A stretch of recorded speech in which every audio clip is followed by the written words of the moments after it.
ರಕ್ಷಿಸಲ್ಪಟ್ಟವರ ಹಾಗೂ ನಾಶನ ಪಾತ್ರರಾದ ಇಬ್ಬರ ಭವಿಷ್ಯವನ್ನು ದೇವರು ನಿರ್ಧರಿಸ್ತಾನೆ. ಇದು ನಿಮಗೆ ತಿಳಿದಿದೆಯೋ?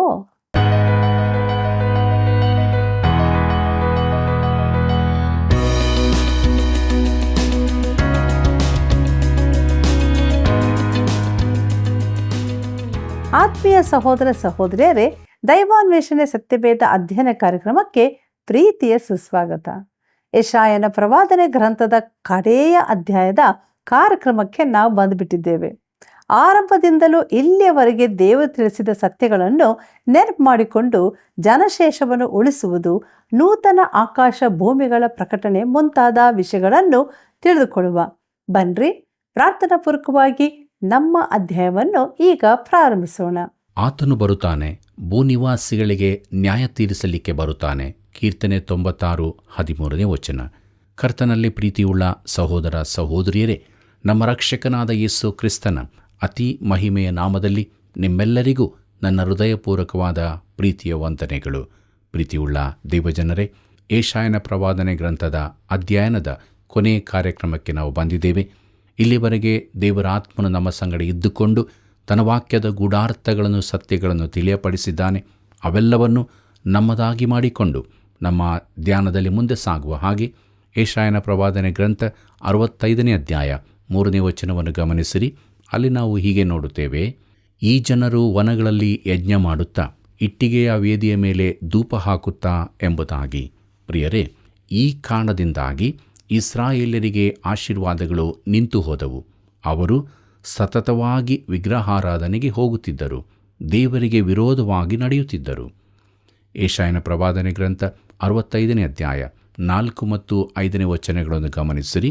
ಅಲ್ಲಿ ಹೀಗೆ ಬರೆದದೆ: ಗೋರಿಗಳಲ್ಲಿ ಕೂತುಕೊಳ್ಳುತ್ತಾ, ಗುಪ್ತ ಸ್ಥಳಗಳಲ್ಲಿ ರಾತ್ರಿ ಕಳೆಯುತ್ತಾ, ಹಂದಿಯ ಬಾಡು ತಿನ್ನುತ್ತಾ, ಅಸಹ್ಯ ಪದಾರ್ಥಗಳ ಸಾರನ್ನು ತಮ್ಮ ಗಂಗಳಗಳಲ್ಲಿ ಬಡಿಸಿಕೊಳ್ಳುತ್ತಾ, ಅಲ್ಲಿ ನಿಂತಿರು, ಹತ್ತಿರ ಬರಬೇಡ, ನಾನು ಮಡಿವಂತನು, ನೀನು ಸೇರತಕ್ಕವನಲ್ಲ ಎನ್ನುತ್ತಾ, ಅಂತೂ ಪ್ರತಿನಿತ್ಯವೂ ಮುಖದೆದುರಿಗೆ ನನ್ನನ್ನು ಕೆಣಕುತ್ತಾ, ನನ್ನ ಮೂಗಿಗೆ ದಿನವೆಲ್ಲ ಉರಿಯುವ ಬೆಂಕಿಯ ಹೊಗೆಯಾಗಿದ್ದಾರೆ ಎಂಬುದಾಗಿ. ಪ್ರೀತಿಯುಳ್ಳ ದೇವಜನರೇ, ಇಸ್ರಾಯೇಲ್ಯರನ್ನು ತಿರಸ್ಕರಿಸಲಿಕ್ಕಿದ್ದ ಕಾರಣಗಳಲ್ಲಿ ಇವು ಕೆಲವು ಮಾತ್ರ. ದೇವರವರಿಗೆ ಕೊಟ್ಟ ಆಜ್ಞೆಗಳನ್ನು ಅವರು ಮೀರುತ್ತಿದ್ದರು. ಯೆಶಾಯನ ಪ್ರವಾದನೆ ಗ್ರಂಥ 65ನೇ ಅಧ್ಯಾಯ 6 ಮತ್ತು 7ನೇ ವಚನಗಳನ್ನು ಗಮನಿಸಿರಿ. ಅಲ್ಲಿ ನಾವು ಹೀಗೆ ನೋಡುತ್ತೇವೆ: ಇಗೋ, ಇದೆಲ್ಲ ಶಾಸನವಾಗಿ ಕಣ್ಣೆದುರಿಗಿದೆ, ನಾನು ಮುಯ್ತೀರಿಸುವ ತನಕ ಸುಮ್ಮನಿರಲಾರೆನು. ಇವರು, ಇವರ ಪಿತೃಗಳು ಬೆಟ್ಟಗುಡ್ಡಗಳಲ್ಲಿ ಧೂಪ ಹಾಕಿ ನನ್ನನ್ನು ಹೀನೈಸಿ ನಡೆಸಿದ ಅಪರಾಧಗಳ ಪ್ರತಿಫಲವನ್ನು ಇವರ ಮಡಲಿಗೆ ಹಾಕುವೆನು. ಹೌದು, ಇವರ ಕಾರ್ಯದ ಫಲವನ್ನು ಅಳತೆಗೆ ಸರಿಯಾಗಿ ಮೊಟ್ಟಮೊದಲೇ ಇವರ ಮಡಲಿಗೆ ಸುರಿಯುವೆನು ಎಂದು ಯೆಹೋವನು ಹೇಳುತ್ತಾನೆ ಎಂಬುದಾಗಿ. ಕರ್ತನಲ್ಲಿ ಪ್ರಿಯರೇ, ಇಸ್ರಾಯೇಲು ಹೆಮ್ಮೆಯಿಂದ ನಡೆಯುತ್ತಿತ್ತು. ದೇವರು ಕೊಟ್ಟ ಧರ್ಮದಲ್ಲಿನ ಬಾಹ್ಯ ವಿಧಿ ಆಚಾರಗಳನ್ನು ಮಾತ್ರ ಅವರು ಕೈಕೊಳ್ಳುತ್ತಿದ್ದರು. ಆದರೆ ಅವರ ಹೃದಯಗಳು ದೇವರಿಂದ ದೂರವಾಗಿದ್ದವು. ಧರ್ಮದ ಆಚಾರಗಳಷ್ಟೇ ಸುಲಭವಾಗಿ ಅವರು ಅಪರಾಧಗಳನ್ನು ಎಸಗುತ್ತಿದ್ದರು. ಹೀಗೆ ಮಾಡುವಾಗ ದೇವರನ್ನು ದೂಷಿಸುತ್ತಿದ್ದರು.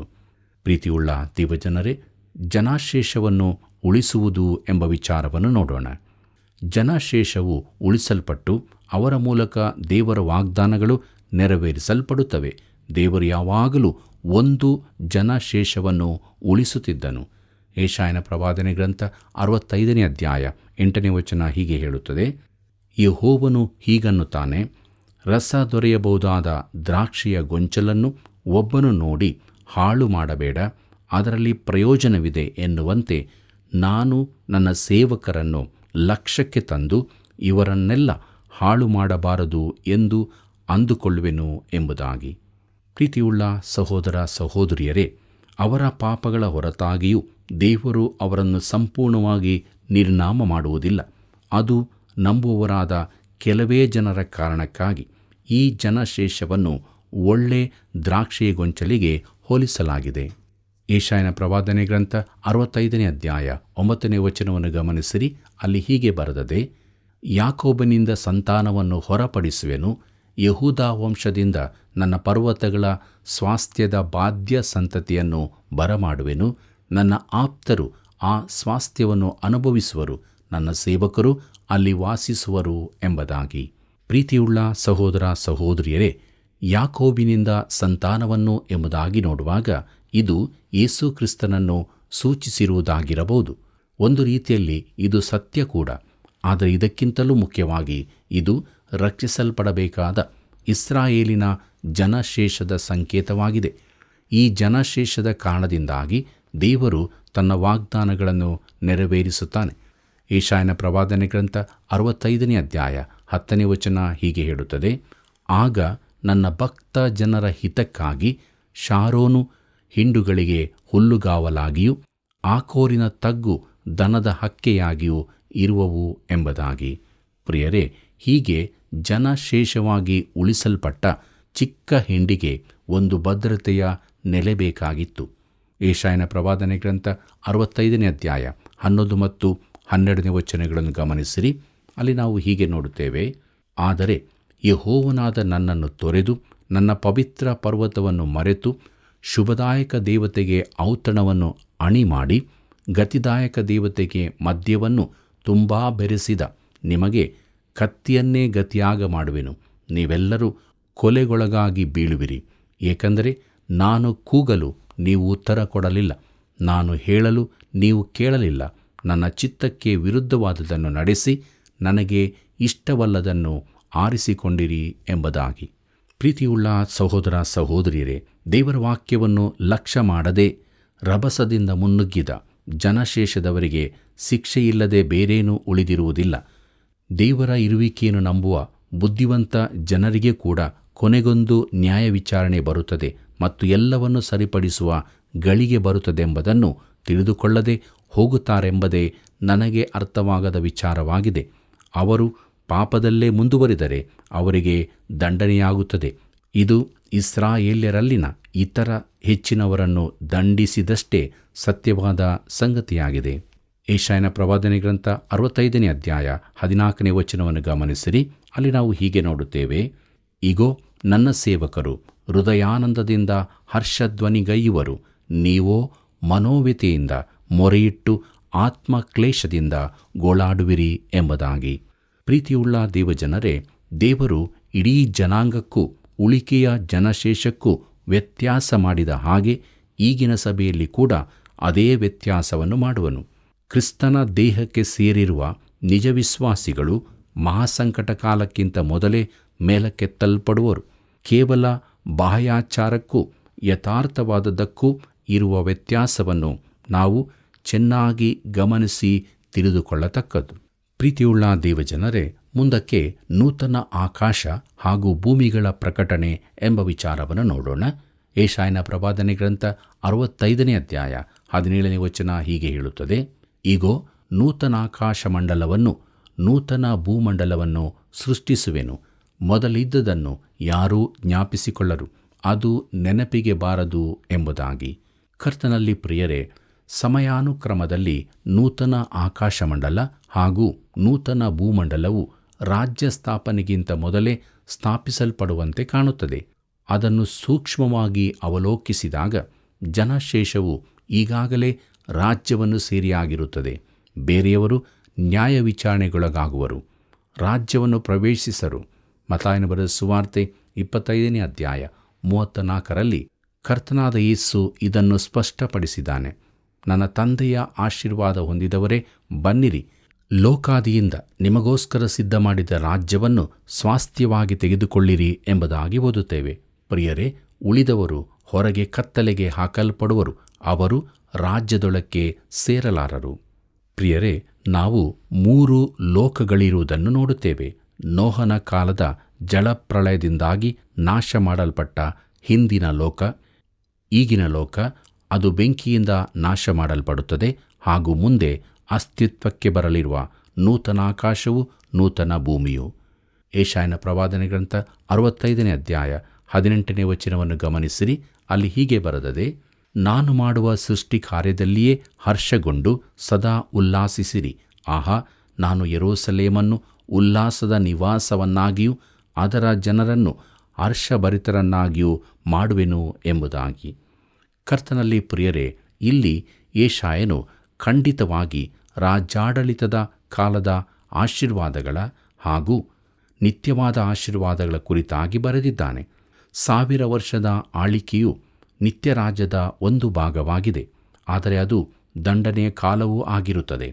ದೇವರ ದಂಡನೆಯ ಕಾರ್ಯ ಪೂರ್ತಿಗೊಳ್ಳುವ ತನಕ ನೂತನ ಆಕಾಶವನ್ನು ನೂತನ ಭೂಮಂಡಲವನ್ನು ಉಂಟು ಮಾಡಬಹುದೆಂಬುದನ್ನು ನಾನು ಒಪ್ಪುವುದಿಲ್ಲ. ದಂಡನೆಯು ಮುಗಿದ ಬಳಿಕ ನಾವು ಎಲ್ಲವನ್ನು ಹೊಸದು ಮಾಡುವುದಕ್ಕೆ ಸಿದ್ಧರಾಗುತ್ತೇವೆ ಮತ್ತು 1000 ವರ್ಷದ ಆಳ್ವಿಕೆಯ ಬಳಿಕ ದೇವರ ಮಕ್ಕಳಿಗೆ ಅದಕ್ಕಿಂತಲೂ ಅದ್ಭುತವಾದದ್ದು ಕೊಡಲಾಗುತ್ತದೆಂದು ನಾನು ನಂಬುತ್ತೇನೆ. ಯೆಶಾಯನ ಪ್ರವಾದನೆ ಗ್ರಂಥ 65ನೇ ಅಧ್ಯಾಯ 19ನೇ ವಚನ ಹೀಗೆ ಹೇಳುತ್ತದೆ: ನಾನು ಯೆರೂಸಲೇಮನ್ನು ದೃಷ್ಟಿಸುತ್ತಾ ಉಲ್ಲಾಸಿಸುವೆನು, ಅದರ ಜನರನ್ನು ಈಕ್ಷಿಸುತ್ತಾ ಹರ್ಷಗೊಳ್ಳುವೆನು. ರೋದನ ಶಬ್ದವು ಪ್ರಲಾಪಧ್ವನಿಯು ಅಲ್ಲಿ ಇನ್ನೂ ಕೇಳಿಸವು ಎಂಬುದಾಗಿ. ಪ್ರಿಯರೇ, ಯೆರೂಸಲೇಮಿನಲ್ಲಿ ಎಂತಹ ಬದಲಾವಣೆಗಳಾಗಿವೆ! ಯೆಶಾಯನ ಪ್ರವಾದನೆ ಗ್ರಂಥ 65ನೇ ಅಧ್ಯಾಯ 20ನೇ ವಚನವನ್ನು ಗಮನಿಸಿರಿ. ಅಲ್ಲಿ ಹೀಗೆ ಬರೆದದೆ: ಕೆಲವು ದಿವಸ ಮಾತ್ರ ಬದುಕತಕ್ಕ ಕೂಸಾಗಲಿ ವಯಸ್ಸಾಗದೆ ಮುದುಕನಾದವನಾಗಲಿ ಅಲ್ಲಿ ಇರುವುದಿಲ್ಲ. ಯುವಕನು 100 ವರ್ಷದೊಳಗೆ ಸಾಯನು, ಪಾಪಿಷ್ಠನಿಗೂ 100 ವರ್ಷದೊಳಗೆ ಶಾಪ ತಗಲದು ಎಂಬುದಾಗಿ. ಕರ್ತನಲ್ಲಿ ಪ್ರಿಯರೇ, ಆದಿ ಪಿತೃಗಳಿಗಿದ್ದಂತೆ ದೀರ್ಘಾಯುಷ್ಯವು ರಾಜ್ಯಾಡಳಿತದ ಒಂದು ಲಕ್ಷಣವಾಗಿರುವುದು. ಜನರು ಅನೇಕ ವರ್ಷಗಳವರೆಗೆ ಬದುಕುವರು. ಅಲ್ಲಿ ಪ್ರಾಯಸ್ಥರ ನಿವಾಸಗಳ ಅಗತ್ಯವಿರುವುದಿಲ್ಲ, ಯಾಕೆಂದರೆ ಪ್ರಾಯಸ್ಥರೇ ಅಲ್ಲಿರುವುದಿಲ್ಲ. ನಾವೆಲ್ಲರೂ ಕೂಡ ಯವನಸ್ಥರೇ ಆಗಿರುತ್ತೇವೆ. ಯೆಶಾಯನ ಪ್ರವಾದನೆ ಗ್ರಂಥ 65ನೇ ಅಧ್ಯಾಯ 21ನೇ ವಚನ ಹೀಗೆ ಹೇಳುತ್ತದೆ: ಅಲ್ಲಿನ ಜನರು ತಾವು ಕಟ್ಟಿದ ಮನೆಗಳಲ್ಲಿ ತಾವೇ ವಾಸಿಸುವರು, ತಾವು ಮಾಡಿದ ತೋಟಗಳ ಫಲವನ್ನು ತಾವೇ ಅನುಭವಿಸುವರು ಎಂಬುದಾಗಿ. ಪ್ರಿಯರೇ, ಆಸ್ತಿಯು ರಾಜ್ಯಾಡಳಿತದ ಇನ್ನೊಂದು ಲಕ್ಷಣವಾಗಿರುವುದು. ಅದು ನಿಜವಾದ ಆಶೀರ್ವಾದದ ಕಾಲವಾಗಿರುತ್ತದೆ. ಯೆಶಾಯನ ಪ್ರವಾದನೆ ಗ್ರಂಥ 65ನೇ ಅಧ್ಯಾಯ 22ನೇ ವಚನವನ್ನು ಗಮನಿಸಿರಿ. ಅಲ್ಲಿ ಹೀಗೆ ಬರೆದದೆ: ಒಬ್ಬನು ಕಟ್ಟಿದ ಮನೆಯಲ್ಲಿ ಬೇರೊಬ್ಬನು ವಾಸಿಸನು, ಒಬ್ಬನು ಮಾಡಿದ ತೋಟದ ಫಲವು ಇನ್ನೊಬ್ಬನಿಗೆ ವಶವಾಗದು. ನನ್ನ ಜನರ ಆಯುಷ್ಯು ವೃಕ್ಷದ ಆಯುಷ್ಯನಂತಿರುವುದು, ನನ್ನ ಆಪ್ತರು ಸದಾ ಆದಾಯವನ್ನು ಪೂರಾ ಅನುಭವಿಸುವರು ಎಂಬುದಾಗಿ. ಪ್ರಿಯರೇ, ಶಾಶ್ವತತೆ ಹಾಗೂ ಸ್ಥಿರತೆಯೂ ಅಲ್ಲಿರುವುದು. ಮುಂದಕ್ಕೆ ನೋಡೋಣ. ಯೆಶಾಯನ ಪ್ರವಾದನೆ ಗ್ರಂಥ 65ನೇ ಅಧ್ಯಾಯ 25ನೇ ವಚನವನ್ನು ಅಲ್ಲಿ ನಾವು ಹೀಗೆ ನೋಡುತ್ತೇವೆ: ತೋಳವು ಕುರಿಯ ಸಂಗಡ ಮೇಯುವುದು, ಸಿಂಹವು ಎತ್ತಿನಂತೆ ಹುಲ್ಲು ತಿನ್ನುವುದು, ಹಾವಿಗೆ ಧೂಳೇ ಆಹಾರವಾಗುವುದು. ನನ್ನ ಪರಿಶುದ್ಧ ಪರ್ವತದಲ್ಲೆಲ್ಲ ಯಾರೂ ಕೇಡು ಮಾಡುವುದಿಲ್ಲ, ಯಾರೂ ಹಾಳು ಮಾಡುವುದಿಲ್ಲ ಎಂದು ಯೆಹೋವನು ಅನ್ನುತ್ತಾನೆ ಎಂಬುದಾಗಿ. ಕರ್ತನಲ್ಲಿ ಪ್ರೀತಿಯುಳ್ಳ ಸ್ನೇಹಿತರೆ, ಈ ಸಂಗತಿಗಳು ಈಗ ನಡೆಯುವುಗಳಲ್ಲ. ತೋಳವು ಕುರಿಮರಿಯು ಜೊತೆಯಾಗಿ ಮಲಗಿದರೆ ತೋಳವು ಕುರಿಮರಿಯನ್ನು ತಿಂದುಬಿಡುತ್ತದೆ. ತೋಳಕ್ಕೆ ಕುರಿಮರಿಯ ಮಾಂಸವೆಂದರೆ ಬಹಳ ಇಷ್ಟ, ಆದರೆ ಆ ದಿನದಲ್ಲಿ ಅವೆರಡೂ ಒಟ್ಟಾಗಿರುವವು ಮತ್ತು ಸಿಂಹವು ಹುಲ್ಲು ತಿನ್ನುವುದು. ಕರ್ತನಲ್ಲಿ ಪ್ರೀತಿಯುಳ್ಳ ದೇವಜನರೇ, ಮುಂದಕ್ಕೆ ನಾವು ಯೆಶಾಯನ ಪ್ರವಾದನೆ ಗ್ರಂಥದ ಕೊನೆಯ ಅಧ್ಯಾಯ ಅಂದರೆ 66ನೇ ಅಧ್ಯಾಯದ ಧ್ಯಾನವನ್ನು ಮಾಡೋಣ. ಇದರ ಮುಖ್ಯ ಪ್ರಸ್ತಾಪ: ಸೃಷ್ಟಿಕರ್ತನು, ಆಳುವವನು, ವಿಮೋಚಕನು, ನ್ಯಾಯಾಧಿಪತಿಯು, ಪುನರ್ಜೀವನಗೊಳಿಸುವವನು, ಬಹುಮಾನ ಕೊಡುವವನು ಆದ ಕರ್ತನು ರಕ್ಷಿಸಲ್ಪಟ್ಟವರ ಹಾಗೂ ನಾಶನ ಪಾತ್ರರ ಭವಿಷ್ಯವನ್ನು ನಿರ್ಧರಿಸುವನು. ಪ್ರಿಯರೇ, ಈ ದಿನಗಳಲ್ಲಿ ನಮ್ಮ ಪ್ರಾರ್ಥನೆ ನಿನ್ನ ರಾಜ್ಯವು ಬರಲಿ ಎಂದಾಗಿರುತ್ತದೆ. ಮತ್ತಾಯನ ಬರೆದ ಸುವಾರ್ತೆ 6ನೇ ಅಧ್ಯಾಯ 10ನೇ ವಚನ ಯೆಶಾಯನ ಪ್ರವಾದನೆ ಗ್ರಂಥ 66ರಲ್ಲಿ ಬಂದಾಗಿರುತ್ತದೆ. ಪ್ರಿಯರೇ, ಸೃಷ್ಟಿಕರ್ತನು, ಆಳುವವನು, ವಿಮೋಚಕನು, ನ್ಯಾಯಾಧಿಪತಿ, ಪುನರ್ಜೀವನಗೊಳಿಸುವವನು, ಬಹುಮಾನ ಕೊಡುವವನು ಎಂಬುದನ್ನು ನೋಡೋಣ. ಯೆಶಾಯನ ಪ್ರವಾದನೆ ಗ್ರಂಥ 66ನೇ ಅಧ್ಯಾಯ 1ನೇ ವಚನ ಹೀಗೆ ಹೇಳುತ್ತದೆ: ಯೆಹೋವನು ಹೀಗನ್ನುತ್ತಾನೆ, ಆಕಾಶವು ನನಗೆ ಸಿಂಹಾಸನ, ಭೂಮಿಯು ನನಗೆ ಪಾದಪೀಠ. ನೀವು ನನಗೆ ಇನ್ನೆಂಥ ಮನೆಯನ್ನು ಕಟ್ಟಿಕೊಡುವಿರಿ? ನನ್ನ ವಿಶ್ರಾಂತಿಗೆ ತಕ್ಕ ಸ್ಥಳವು ಎಂಥದು ಎಂಬುದಾಗಿ. ಕರ್ತನಲ್ಲಿ ಪ್ರಿಯರೇ, ಭೂಮಿಯು ನನಗೆ ಪಾದಪೀಠ ಎಂಬುದಾಗಿ ನೋಡುವಾಗ ನಾನು ನೀನು ವಾಸಿಸುವ ಚಿಕ್ಕ ಭೂಮಿಯು ಅಷ್ಟೇನೂ ಮಹತ್ವದಲ್ಲ. ಅದು ದೇವರಿಗೆ ಕೇವಲ ಪಾದಪೀಠವಾಗಿದೆ. ನೀವು ನನಗೆ ಇನ್ನೆಂಥ ಮನೆಯನ್ನು ಕಟ್ಟಿಕೊಡುವಿರಿ? ನನ್ನ ವಿಶ್ರಾಂತಿಗೆ ತಕ್ಕ ಸ್ಥಳವು ಎಂಥದು ಎಂಬುದಾಗಿ ನೋಡುವಾಗ, ಕೆಳಗೆ ಈ ಭೂಮಿಯಲ್ಲಿರುವ ಯಾವ ದೇವಾಲಯವೂ ಆತನನ್ನು ಹಿಡಿದಿರಲು ಸಾಕಾಗದು. ಸೊಲೊಮೋನನು ಇದನ್ನು ತಿಳುಕೊಂಡನು. ಮೊದಲನೇ ದೇವಾಲಯದ ಪ್ರತಿಷ್ಠಾ ಪ್ರಾರ್ಥನೆಯಲ್ಲಿ ಅವನು ಹೇಳಿದನು, ದೇವರು ನಿಜವಾಗಿ ಭೂಲೋಕದಲ್ಲಿ ವಾಸಿಸುವನೋ? ಆಕಾಶವು ನಿನ್ನ ವಾಸಕ್ಕೆ ಸಾಲವು. ಹೀಗಿರುವಲ್ಲಿ ನಾನು ಕಟ್ಟಿಸಿದ ಈ ಮಂದಿರವು ಹೇಗೆ ಸಾಕಾದೀತು ಎಂಬುದಾಗಿ. 1ನೇ ಅರಸುಗಳು 8ನೇ ಅಧ್ಯಾಯ 27ನೇ ವಚನವನ್ನು ನೋಡಿರಿ.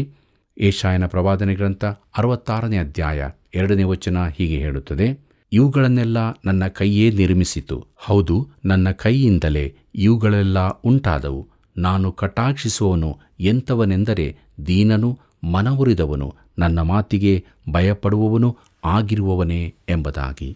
ಕರ್ತನಲ್ಲಿ ಪ್ರಿಯರೇ, ಈ ವಿಶಾಲ ವಿಶ್ವವನ್ನುಂಟು ಮಾಡಿದ ದೇವರು, ಅದರ ಮೇಲೆ ಅದಕ್ಕಿಂತಲೂ ಆಚೆಗೂ ಇರುವಾತನು ದೀನನು, ಮನಮುರಿದವನು ಆದವನೊಂದಿಗೆ ವಾಸಿಸಲು ಇಳಿದು ಬರುತ್ತಾನೆ.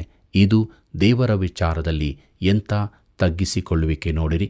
ಯೆಶಾಯನ ಪ್ರವಾದನೆ ಗ್ರಂಥ 66ನೇ ಅಧ್ಯಾಯ 3ನೇ ವಚನ ಹೀಗೆ ಹೇಳುತ್ತದೆ, ಹೋರಿಯನ್ನು ವಧಿಸುವವನು ನರಬಲಿಯನ್ನು ಕೊಡುತ್ತಾನೆ, ಕುರಿಯನ್ನು ಕಡಿಯುವವನು ನಾಯಿಯ ಕತ್ತನ್ನು ಮುರಿಯುತ್ತಾನೆ, ನೈವೇದ್ಯ ಮಾಡುವವನು ಹಂದಿಯ ರಕ್ತವನ್ನು ಅರ್ಪಿಸುತ್ತಾನೆ, ಧೂಪ ಹಾಕುವವನು ವಿಗ್ರಹಾರಾಧನೆ ಮಾಡುತ್ತಾನೆ.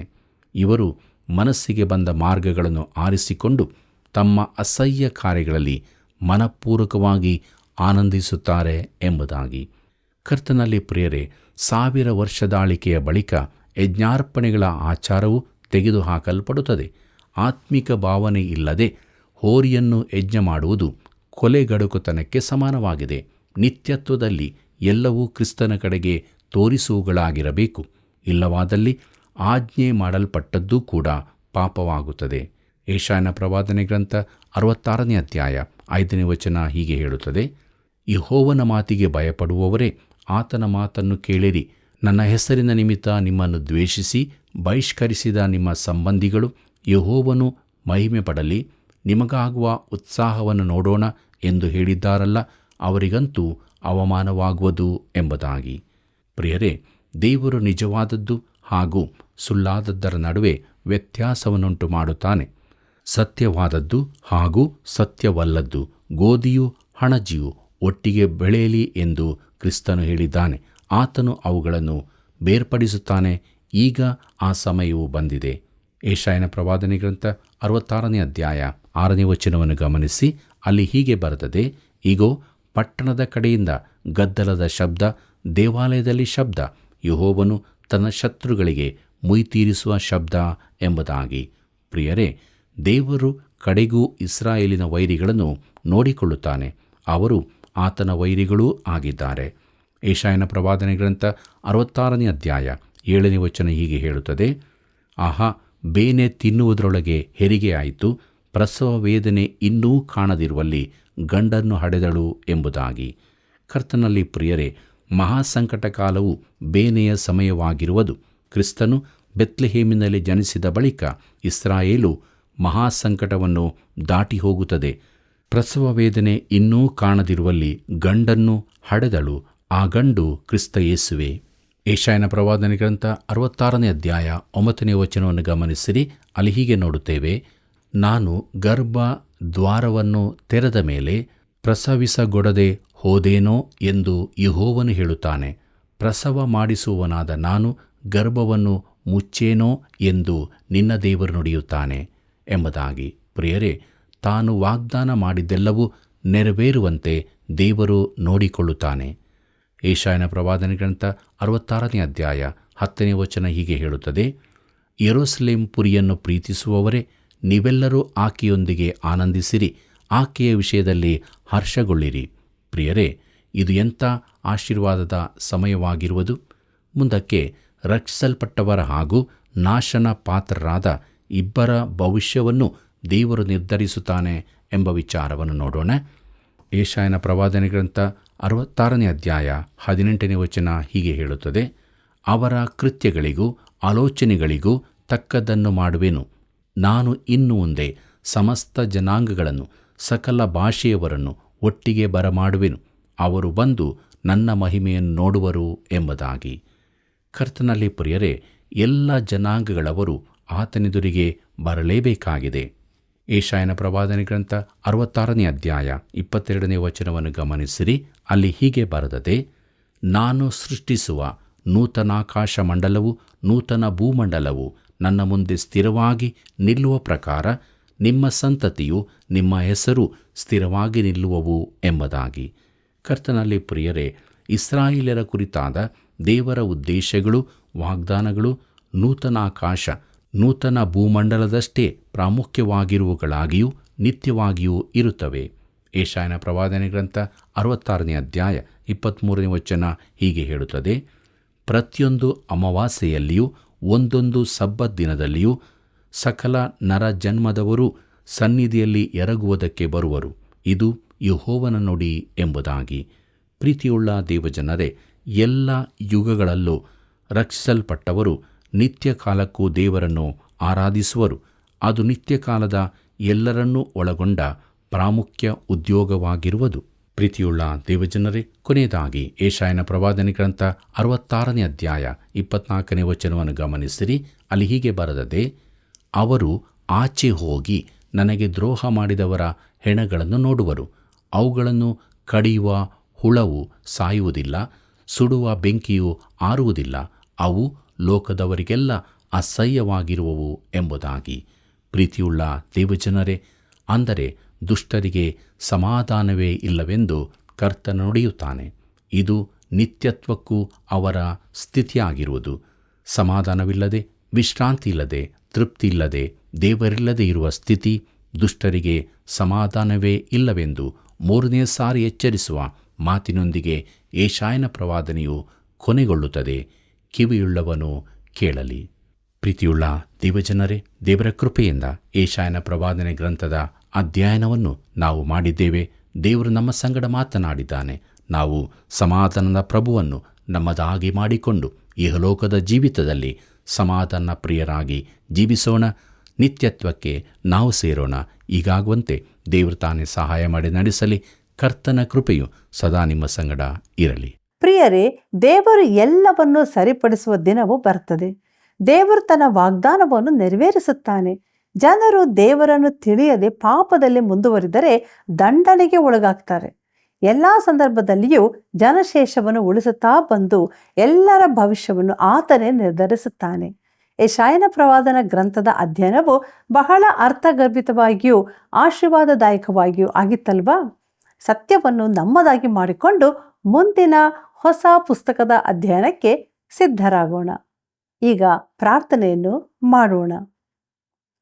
ಶಾಂತಿದಾಯಕನಾದ ಪ್ರೀತಿಯುಳ್ಳ ತಂದೆಯೇ, ನಿನ್ನ ಪರಿಶುದ್ಧವಾದ ನಾಮಕ್ಕೆ ಸ್ತೋತ್ರವಾಗಲಿ. ಹೌದು ಕರ್ತನೆ, ಯೆಶಾಯನ ಗ್ರಂಥದಿಂದ ಇರುವಂಥ 66 ಅಧ್ಯಾಯಗಳಲ್ಲಿ ಒಂದೊಂದು ವಚನವನ್ನು ನಾವು ಧ್ಯಾನ ಮಾಡಲಿಕ್ಕೆ ನೀನು ಕೊಟ್ಟಂಥ ಕೃಪೆಗಾಗಿ ಸ್ತೋತ್ರ. ಅನೇಕ ಆತ್ಮಿಕ ಆಶೀರ್ವಾದಗಳನ್ನು, ಪ್ರಯೋಜನಗಳನ್ನು ನಾವು ಹೊಂದಿದ್ದೇವೆ ಕರ್ತನೆ, ಅದಕ್ಕಾಗಿ ಸ್ತೋತ್ರ. ಅದರಂತೆ ನಮ್ಮ ಪ್ರೀತಿಯ ಬಾಂಧವರು ಸಹ ನಿನ್ನ ವಾಕ್ಯವನ್ನು ಅರ್ಥ ಮಾಡಿಕೊಳ್ಳುವಂತೆ ನಿನ್ನ ಪರಿಶುದ್ಧಾತ್ಮನ ಸಹಾಯವನ್ನು ಕೊಟ್ಟಿದ್ದೆ, ಅದಕ್ಕಾಗಿ ಸ್ತೋತ್ರ. ದೇವ, ಈ ವಾಕ್ಯಗಳು ಅವರೊಬ್ಬೊಬ್ಬರ ಹೃದಯದಲ್ಲಿ ಕರ್ತನೆ ಒಳ್ಳೆಯ ನೆಲದಲ್ಲಿ ಬಿದ್ದು 100ರಷ್ಟು ಫಲಿಸುವಂತೆ ಸಹಾಯ ಮಾಡು. ಹೌದು ಕರ್ತನೆ, ನೂತನ ಆಕಾಶ ನೂತನ ಭೂಮಿಯನ್ನು ನೀನು ಉಂಟು ಮಾಡಿದ್ದಿ ಕರ್ತನೆ. ನಾವು ನೋಡ್ತಿರುವಂಥ ಈ ಆಕಾಶ ಭೂಮಿಯನ್ನೆಲ್ಲ ತೆಗೆದುಹಾಕಿ, ಪಾಪವನ್ನೆಲ್ಲ ತೆಗೆದುಹಾಕಿ ಎಲ್ಲವನ್ನು ನೀನು ಹೊಸದಾಗಿ ಮಾಡ್ತಾ ಇದ್ದಿ. ಆ ಒಂದು ಭಾಗ್ಯಕರವಾದ ಜೀವಿತಕ್ಕೆ ನಮ್ಮ ಪ್ರೀತಿಯ ಬಾಂಧವರನ್ನು ಸಹ ನಡೆಸು. ಯೇಸುವಿನ ನಾಮದಲ್ಲಿ ಬೇಡಿದ್ದೇವೆ, ಆಮೇನ್. ಪ್ರಿಯ ವೀಕ್ಷಕರೇ, ಯೆಶಾಯನ ಪ್ರವಾದನೆಯ ಗ್ರಂಥದ ಅಧ್ಯಯನದಲ್ಲಿ ನೀವು ತಿಳಿದುಕೊಂಡ ಸತ್ಯತೆಗಳು ಮತ್ತು ನೀವು ಹೊಂದಿಕೊಂಡ ಆಶೀರ್ವಾದಗಳನ್ನು ತಿಳಿಯಪಡಿಸಿರಿ. ತಪ್ಪದೇ ಕರೆ ಮಾಡ್ರಿ. ಹೊಸ ಪುಸ್ತಕದ ಅಧ್ಯಯನಕ್ಕೆ ಪ್ರಾರ್ಥನಾ ಪೂರ್ವಕವಾಗಿ ಸಿದ್ಧರಾಗಿರಿ. ವಂದನೆಗಳು.